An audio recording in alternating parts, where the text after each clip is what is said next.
A Journey Through the Sanctuary, Part 9, compiled by Shirley Street, read by Wayne T. Street. Christ symbolized in the sanctuary. The way of Christ's atonement. The Word made a tabernacle among us. John 1, verse 14. He veiled his divinity with humanity. Hebrews 10, verse 20. The divine and human nature were united in one soul temple. Christ's human heart was sinless because it was filled with the Word, showbread. The Spirit, lamps, and continual communion with God, incense.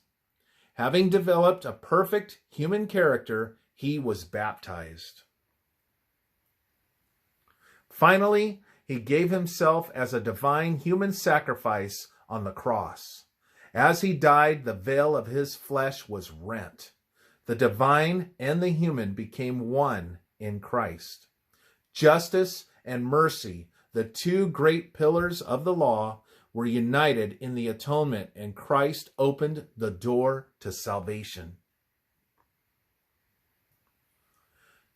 In every part, it was a symbol of him. Jesus said, "I am the door," John 10, verse 1 and 9.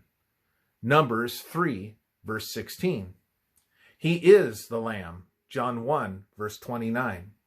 The white linen that surrounded the repentant sinner that entered the door of the court is his righteousness. Revelation 19, verse 8. Jeremiah 23, verse 6. We must be baptized into Christ, for he is the fountain of life. Galatians 3, verse 27. Psalm 36, verse 9. He is the substance of the holy place, the bread, the light, and the incense. John 6:35, 8 verse 12, Ephesians 5 verse 2. The veil is a symbol of his flesh. Hebrews 10 verse 19. His life is the law, for the law was in his heart. Galatians 6 verse 2. Psalm 40 verse 8. He is our mercy seat, or atonement. 1 John 2, verse 2. Romans 3, verse 25. He is the living manna and the rod that budded. John 6, verse 33. Isaiah 11, verses 1 and 2. He is the book of life. Exodus 28, verse 9. John 1, verse 1. He is the judge and advocate. John 5, verse 22, 1 John 2, verse 1. He is the glory of the tabernacle. John 1, verse 14.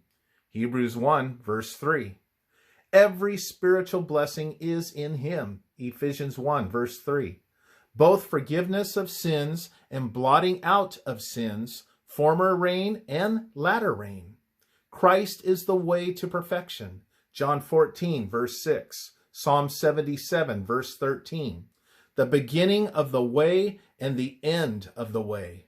We do not receive blessings from Christ, that is, apart from him, but we may receive them only in Christ.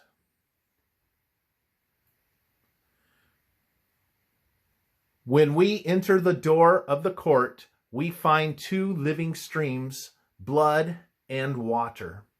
To wash away the old life and to resurrect the new, then may we be united to the divine human nature of Christ. First Selected Messages, page 251.